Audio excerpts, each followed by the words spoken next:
One of the big questions when Depp vs. Heard was going on that never got answered was why didn't Amber get penalized or punished for lying on the stand? We're going to answer that in a second. I think the gist of it is it doesn't really happen so much to anybody. But let's see what Law and Crime has to say about it. From Bumblebee 101 on YouTube, could Blake go to jail for lying? Very unlikely. Perjury is rarely prosecuted, and I can't see it prosecuted in this case. We got the same question. I'm going back to Johnny Depp. Amber Heard, it seemed that she was lying under oath, and that was a question that we were consistently getting on Law and Crime while we were covering that case. Why isn't she being prosecuted? The practical reality is perjury is rarely prosecuted in the United States. We got some more questions from Jane on YouTube. Wait, is this the same court that the Diddy hearing was at? Anybody know? This is the Southern District of New York. So this is the same courtroom where the case of Sean Diddy Combs is going to be heard. Obviously, this is a civil case. That's a criminal case, but both federal cases in this court. Okay, let me ask you this. All right, so there's the answer. And when I thought about that, when he said this, throughout my life, I can't remember anybody ever getting prosecuted or punished for perjury. I'm sure it happens, but very doubtful it'll happen to these people like Blake Lively and Amber Heard. Also, interesting mention of Diddy there. All right, thank you guys on Law and Crime. Let me make a few comparisons myself about the cases.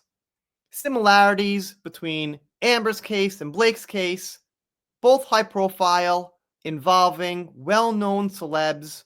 I think the main difference here, and I'll just say it, is people seem to really care about what happened to Johnny. Johnny's got a really potent fan base. He's a really special character. So I just don't think anything's ever going to be quite like it. There's going to be some investment for Blake and Ryan Reynolds and Justin Baldoni. They just ain't Johnny Depp. All right, that's my personal take. Allegations of smear campaigns. Now with Depp vs. Heard, we had Amber's side saying Johnny used bots. There were probably like 4 or 5 of them out of a couple of million. And here we have Blake Lively saying that, similarly, via social media and public relations, she got smeared. At least she didn't mention Russia and bots again. They both have gender dynamics, which is kind of a given. Generally, the woman is saying he did this, he did that, it was inappropriate. Okay. I don't see it going the other way around. It doesn't seem like it can. I mean, the woman would have to do something pretty extreme for the man to proactively sue her. It would have to be, I think, some kind of physical violence. Even then, some guys just take it and be like, get off me, what are you doing?